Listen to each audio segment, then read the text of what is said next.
Sean bienvenidos a un jueves más de podcast. El día de hoy, 18 de marzo del 2021, estamos viviendo cuestiones fundamentales, bueno, más bien un parteaguas en la vida política y jurídica de nuestro país. Yo creo que realmente es lo prometido es deuda, ¿no? Morena siempre decía que iba a hacer historia y créanme, está haciendo historia, pero no para bien. ¿De qué cosas nos vamos a enojar el día de hoy, Pati? Hoy toca platicar justamente de esta iniciativa de reforma de la Constitución y de la Ley de Amparo y de todo este desorden que sucedió a raíz de su reforma en materia energética. Recuerda que se promovieron algunos amparos y el señor se puso muy inconforme y en fin, todo este tipo de conflictos los vamos a tocar a continuación, pero antes de comenzar vamos a escuchar unos comerciales. Cotizar y contratar un servicio legal nunca había sido tan fácil. Hemos reinventado la forma de ejercer la abogacía y la solución a tus conflictos está a unos cuantos clics. Sigue estos pasos. 1. Entra a nuestra página de Facebook y presiona la pestaña de Servicios. 2. Lee nuestro catálogo, ubica tu asunto y dale clic. 3. Presiona el botón Cotizar y ¡listo! Así de fácil y sencillo, uno de nuestros abogados se pondrá en contacto contigo para platicar al respecto. ¿No encontraste tu asunto en el catálogo o no estás seguro? No te preocupes, simplemente da clic en el botón Cotizar y nosotros te atenderemos. Soluciones nuevas para generaciones nuevas. Deja de perder el tiempo yendo y viniendo con abogados en los que no confías. El futuro es digital. Sigue nuestra página para acceder al contenido de valor que te daremos. Servicios Legales FA. ¿Te gusta estar informado, pero tus ocupaciones diarias te impiden dedicar tu tiempo a buscar información? ¿O simplemente estás harto de los medios amarillistas que solo desinforman? Aprovechando la metida de pata de WhatsApp, hemos creado nuestro canal de Telegram donde publicamos las noticias más sobresalientes en los ámbitos económico, político, legal y social de México y el mundo. Nunca nadie más volverá a verte la cara de idiota, porque lo sabrás todo. Encuéntranos como @derechoenfa desde el buscador de Telegram o ve a la descripción de este podcast donde encontrarás el enlace directo para suscribirte. Ahora sí, regresamos. Y bueno amigos, ya estamos de regreso. Yo sinceramente creo que esto se trata de apoderarse de México, literalmente de apoderarse de México. Y si no han visto, bueno, es obvio que ya vieron nuestra miniatura, ¿no? Bueno, más bien la imagen de este podcast, ¿no? Todo el mundo yo creo que sabe quién es Luis XIV, es un famoso déspota de Francia que decía abiertamente: el Estado soy yo. Y hoy más que nunca creo que Andrés Manuel pretende lo mismo con nuestra nación. Porque hemos visto, y es que por dónde empezar, ¿no? Ya habíamos platicado precisamente de esta serie de reformas a la ley de la industria eléctrica que contravenían tratados internacionales, derechos humanos y que se iban a presentar amparos. Pues bueno, se presentaron, obviamente, y precisamente un juez de distrito de nombre Juan Pablo Gómez Fierro concedió suspensiones provisionales a los primeros amparos que se presentaron en contra de esta serie de reformas, ¿no? Y hasta aquí todo podría parecer normal, ¿no? Pues si te inconformas con algo, es tu derecho promover conforme a derecho, ¿no? O sea, lo que tú consideres necesario lo puedes hacer, pero no en esta administración, pero no en esta cuarta transformación, donde vemos que si contradices lo que dice ya sabes quién, pues automáticamente puedes ser acreedor a intimidaciones, como lo fue el caso de este juez que acabamos de decir, Fierro, donde Andrés Manuel, sin ningún tipo de prueba, más que su dicho, le pidió al Consejo de la Judicatura Federal que lo investigara, ¿no? Porque puede ser que sea corrupto. Porque ¿cómo puede ser posible que en 24 horas analice de forma exhaustiva la ley y decida suspenderla, ¿no? Básicamente ese fue el razonamiento. No hay ningún tipo de prueba que, digamos, fundamente el proceder del presidente. Y obviamente ya vimos que también la Suprema Corte de Justicia de la Nación ha estado cediendo, sobre todo en la materia de la consulta popular. ¿Te acuerdas que también platicamos y nos dejaron como unos payasos, ¿no? Entonces Arturo Saldívar, que es, digamos, otro achichincle más de esta cuarta transformación, admitió a trámite que ni siquiera cumple su queja, es una vil carta, ¿no? No cumple con las formalidades esenciales del procedimiento y admitió su queja a trámite, ¿no? Entonces el pobre señor, este juez Juan Pablo Gómez Fierro, está siendo investigado porque pues se le ocurrió aplicar la ley, ¿no? Así es, en ese México nos hemos convertido. Esto es algo que ya esperábamos, pero lo que más sorprende es justamente la labor tan rápida que puede hacer Morena para ese tipo de circunstancias. Es decir, cuando no se les beneficia o no se está de acuerdo con lo que ellos imponen. Entonces justamente se les ocurre iniciar a hacer reformas y deformas. Una vez más, yo creo que este presidente, más que reformar, ha deformado completamente todo y ahora lo está haciendo con nuestro sistema de justicia. Y así fue justamente el día de ayer, en la mañana el señor dice, bueno, pues si no se aprueba la reforma en materia energética, si la declaran como inconstitucional, pues tan sencillo, modificamos la Constitución, porque yo no me voy a prestar, para que sigan saqueando al pueblo de México y para que sigan robando. Yo no me presto al robo. Ese fue el argumento y ese fue el razonamiento que hizo el presidente Andrés Manuel. No obstante, justamente ya para las 3 de la tarde más o menos, una diputada, Reina Celeste justamente, ella presentó la iniciativa para reformar el artículo 129 de la Ley de Amparo. Y esto, yo quisiera que ya terminara ahí, pero no, todavía viene más. Eso fue el día de ayer, miércoles. El día de hoy se anunció en la mañanera la iniciativa de reforma para, ¿adivina qué? Para restarle facultades a la Suprema Corte de Justicia de la Nación. Exacto. O sea, esto ya es una guerra. Esto es una guerra por el poder y hoy más que nunca lo estamos viendo. Es una guerra ya declarada, no es con matices, no es con, digamos, en las sombras, no atrás del escritorio. No, esto ya es una guerra y lo dice todos los días en contra de, bueno, más bien en su show. Lo dice todos los días, abiertamente, arremete, descalifica, llama a quien se le ponga enfrente de él un corrupto, un asqueroso que no está en favor del pueblo. Porque más allá de que sean los intereses del pueblo bueno, son sus intereses, ¿no? Y eso es algo muy peligroso porque estamos viendo que ya flagrantemente se atribuye el hecho de que también la nación y el pueblo es Andrés Manuel, ¿no? Más aparte de que él sea el presidente, el titular del ejecutivo, que esté al frente del gobierno y que ahora pretende invadir otros poderes como lo es el poder legislativo, que ya lo invadió desde hace muchísimo tiempo, y ahora el poder judicial. Independientemente de eso, pues ya es el Estado, es el gobierno y es la nación, ¿no? ¿Para qué necesitamos instituciones si lo tenemos a él? Estamos viendo cómo presenta todo tipo de iniciativas a efectos de quitarle funciones a la Suprema Corte de Justicia de la Nación, bueno, en general al Poder Judicial de la Federación, a tenerlos vigilados, y si siguen sin acatar, pues modificamos la Constitución y la Ley de Amparo para que no se puedan otorgar suspensiones profesionales. En otras palabras, le está quitando al particular, a personas como tú, como yo, la oportunidad de defenderse, ¿no? De ser oído y vencido en juicio. Así es, la reforma justamente que proponen en materia de la Ley de Amparo, establece casos específicos, ¿no? Uno de ellos es justamente cuando se trata de esta ley en materia energética, de la reforma en materia energética, principalmente cuando se trata de asuntos relacionados con Pemex o con la CFE, y también cuando se trate de la materia del régimen de austeridad republicana y remuneraciones. ¿Te acuerdas que ya teníamos todo esto de que nadie puede ganar más que el presidente y toda esta cuestión que me parece que sigue siendo un absurdo? Bueno, pues también está legislado o está previendo justamente solamente en estos dos casos hipotéticos. Aún así sigue siendo grave, y es grave justamente por la arbitrariedad con la que se conduce. No tiene pruebas para decir que este juez es corrupto. Y de lo que sí hay muchas pruebas es de que esta ley, la ley en materia energética, lacera diversos tratados internacionales, e incluso si se aplica todavía como está, puede vulnerar los derechos de los particulares. Hablo de los particulares y no tanto de las empresas, que por sí ya lo vimos, ¿no? La libre competencia, el no monopolio y toda esa cuestión, ¿no? Sin embargo, también el hecho de que se pretenda legislar para que a fuerza sea aprobada esta ley, la ley en materia energética, repito y voy a seguir repitiendo, todavía nos violenta aún más, atenta en contra de nuestro Estado de Derecho. Esa certeza jurídica que nosotros podríamos tener respecto a cualquier cosa, parece que se va esfumando de la nada por caprichos y por complacer solamente a una persona que asegura, por su mero dicho, que él es la salvación de México. No puedo decir otra cosa más que se los dijimos, ¿no?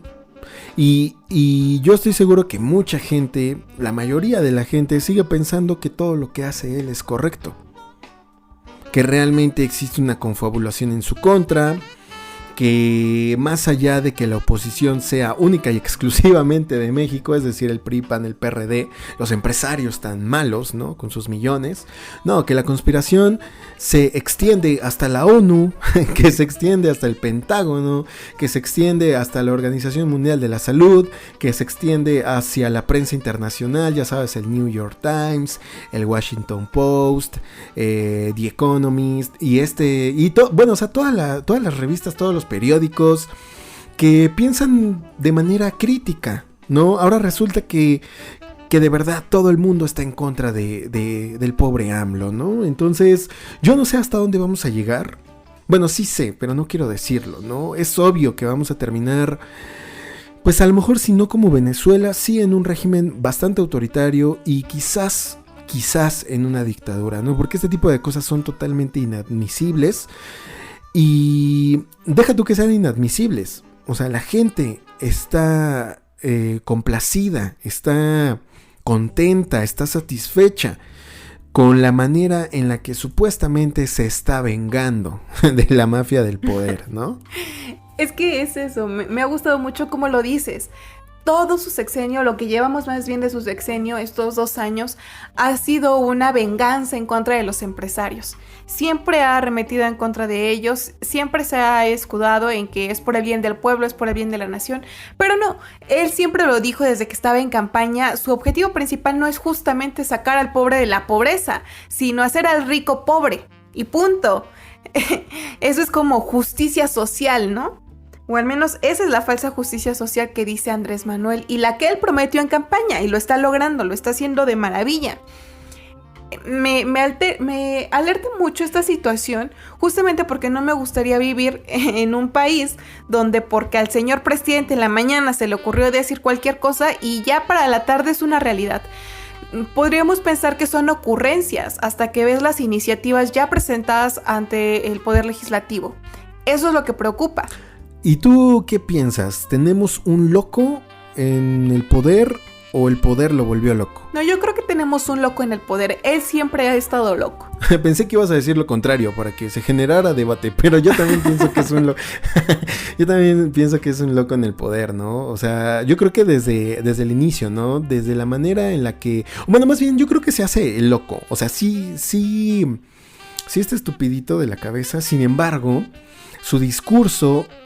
lo que quiere dar es que ¿cómo te explico? O sea, es una fachada, ¿no? Precisamente hacerse loco, decir, ay, por ejemplo, lo del movimiento del 8M, ¿no? Yo no sabía qué es lo de rompa el pacto y, o sea, hacerse como el graciosito, el inocente, para por debajo de la mesa empezar a presentar todo este tipo de reformas, porque estás de acuerdo, ¿no? A lo mejor a personas como ti y como tú y como yo, perdón, que pues conocemos del ámbito y que sabemos lo peligroso que es todo este tipo de cuestiones, pues no las va a engañar, pero a su voto duro sí lo va a engañar, porque es gente que no conoce de esto, ¿sí me entiendes? Sí, completamente. Y mientras enfrente de ellos quede como el buena onda, como el chistoso, como el primer presidente que informa todos los días desde las 7 a las 9, que da apoyos, o sea, se hace el bueno, o sea, se hace el bueno, o sea, y no le interesa que lo llamen tonto, que lo llamen incompetente, que lo llamen ignorante, los tecnócratas y todas aquellas personas que como tú y como yo sabemos lo que está haciendo, porque realmente él sabe que personas como nosotros no vamos a votar por él. A los que tiene que convencernos no es a nosotros, es a sus feligreses. Así es, además... él sabe que personas con preparación, los académicos, no son precisamente la mayoría en México, así que no le interesan, justamente por eso no le interesan. Ajá, y por eso párate como quieras, haz como quieras, siempre y cuando podamos recaudar suficiente dinero y usarlo de manera discrecional, que ese es otro punto que quizás en alguna otra ocasión lleguemos a tocar en este podcast. O sea, independientemente de hacerle lo que quiera al erario público, él quiere destinar obviamente todo este dinero a programas sociales o a estadios de béisbol, ¿no? A efecto de seguir teniendo a la gente ahí. La gente va a seguir ahí, contenta siempre. Obviamente ellos lo que quieren es recibir dinero sin hacer absolutamente nada, ¿no? Eso es bastante obvio. La pregunta va a ser, ¿qué vas a hacer cuando se te acabe el dinero? Porque el dinero no aparece mágicamente, ¿no? Bueno, salvo que se le ocurra la brillante idea de imprimir billetes, ¿no? Mira, no me sorprendería nada que eso se le llegara a pasar por la cabeza. Lo que me sorprendería más es que teniendo asesores no le adviertan las posibles consecuencias. O tal vez sí lo hace, ¿no? Pero al señor pues no le interesa, simplemente le vale. Eso puede ser otra opción. Pero es bastante complicado, es bastante difícil lo que estamos viviendo actualmente en México porque todo es incierto. Aún no sabemos exactamente qué es lo que va a suceder. Las cosas en México son tan... Lo platicábamos ayer justamente, ¿no? El ambiente político en México está bastante polarizado. O estás a favor de Andrés Manuel o estás completamente en contra de lo que está haciendo. Y aunque nosotros en este espacio hemos tratado de generar esa parte de debate y de decir, ok, tal vez esto no está tan mal, pero debería ser en este sentido, ¿no? Sin embargo, también hemos destacado mucho lo que ha hecho mal y también hemos dicho por qué laceran nuestros derechos, por qué no es conveniente, por qué el señor parece que le falta un tornillo, parece que no se da cuenta. Y yo creo que eso es lo más interesante. Ya veremos cómo se desarrolla este procedimiento electoral. Obviamente Morena sigue teniendo bastante respaldo del pueblo y sigue teniendo mayor, toda esta cuestión de respaldo sigue siendo en su mayoría por el asistencialismo. Recordemos que justamente en el padrón electoral en México actualmente somos más jóvenes de entre 20 y 29 años de edad y adultos que rondan los 60 y un poquito más, 60, 65 años. Ese margen de población es el voto duro también para Morena, porque ahí se concentran la mayor parte de los apoyos, con estas becas de jóvenes construyendo el futuro. Que las madres solteras también, que tienen nuestra edad. Exacto, todo este tipo de apoyos. No es que esté mal, ya lo dijimos, no es que esté mal que se les apoye, pero no es el mecanismo adecuado para hacerlo. Tan solo si nos pusiéramos a comparar, ¿cuánto gana un médico interno de pregrado? Que son aquellos jóvenes que han terminado la licenciatura pero que hacen justamente ese año de internado en un hospital o en una institución, no sé, del gobierno.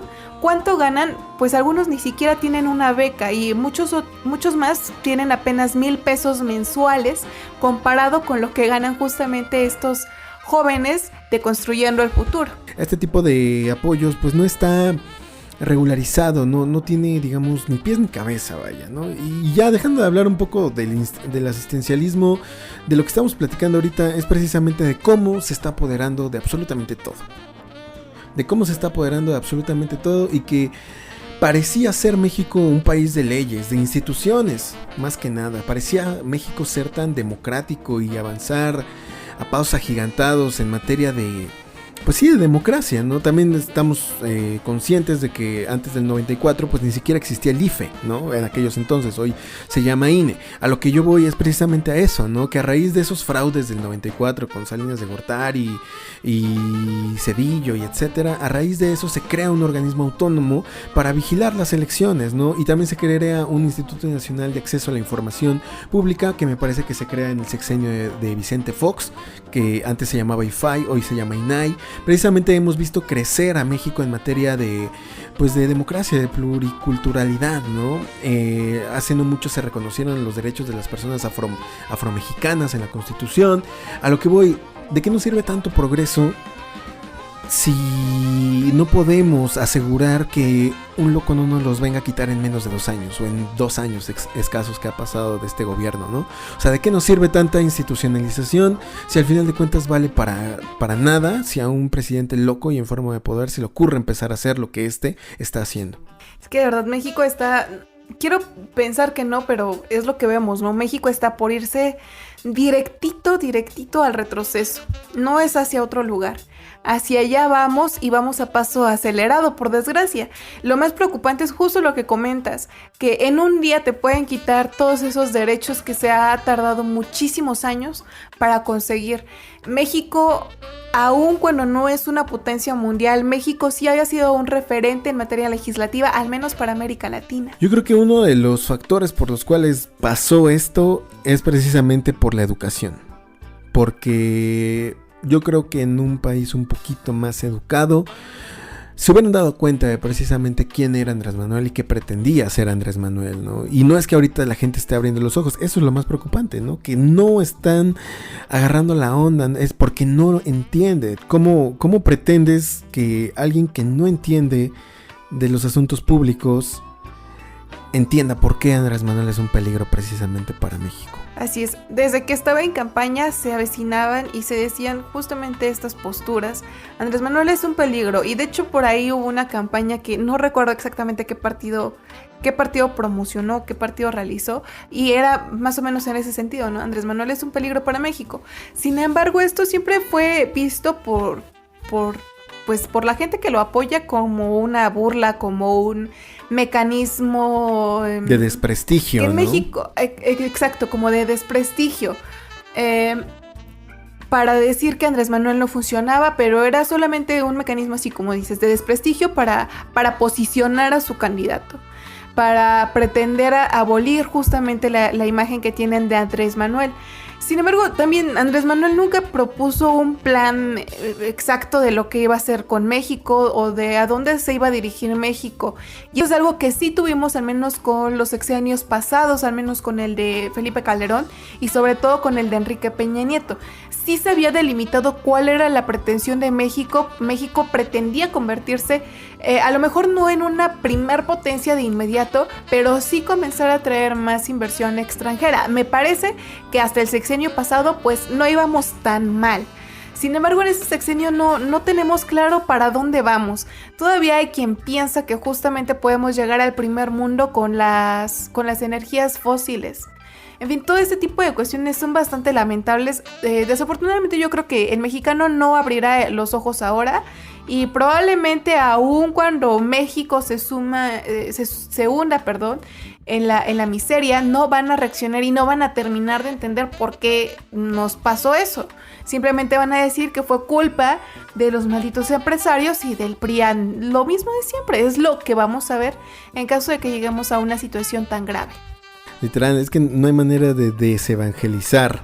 Están casadas con el hecho de que precisamente él es quien los va a sacar de su condición. O bueno, quién sabe si al menos quieran salir de su condición, ¿no? Realmente no sabemos lo que piensan, y no sabemos lo que quieren, y no sabemos realmente si piensan, ¿no? Porque es hasta cierto punto desgastante, pues, dar argumentos, pensar de manera, digamos, más bien nuestras opiniones que estén fundamentadas, ¿no? Y este tipo de cosas, y lo primero que vas a oír es eres un vendido del PRIAN, ¿no? Sí. O sea, es que esos son sus argumentos. Esa es la calidad de los argumentos, ¿no? En México ya no hay debate. No hay debate. Somos gente como nosotros contra, digamos, grabaciones, ¿no? Uh-huh. PRIAN, vendido, vendepatrias, conservador, de seguro te quitaron tus derechos, de seguro estás enojado porque a tu papi lo corrieron. O sea, es odio, única y exclusivamente, ¿no? Entonces no hay manera en la que podamos ayudar al mexicano promedio, porque no quieren ser ayudados y porque hasta cierto punto parecería ser que se lo merecen. Pues ya lo hemos comentado también en otros podcasts. México tiene el gobierno que se merece. México es un pueblo ignorante y tiene un gobierno ignorante. Es justamente lo que necesitaba México. Un gobierno que representara a la mayoría de las personas. Por eso esa facha que siempre vemos de Andrés Manuel y de todo su gabinete. Nada es casualidad, nada. Sí, pero bueno, en fin, yo creo que ya por hoy, yo creo que ya sería adecuado empezar a dejar las cosas por aquí. Realmente no sabemos a dónde vayamos a llegar, realmente no sabemos qué va a ser de México precisamente en marzo del 2022 o cómo estén las cosas en marzo del 2022. Obviamente ya se habrán llevado a cabo las elecciones y yo creo que tenemos este 6 de junio la única oportunidad de... Suena como muy, digamos, muy romántico, ¿no? Pero de salvar a México. Últimamente siento que el INE es el que nos debería pagar por hacer tanta publicidad para que acudan a votar. Sí, tienes toda la razón. Bueno, mi nombre es Fernando Cortés, me encuentran en Twitter como @CortésFernando_, Cortés con S, todo junto, @CortésFernando_. Yo soy Patricia Montalvo y me encuentran en Twitter como @patmontalvo, Pat con doble T y Montalvo con V.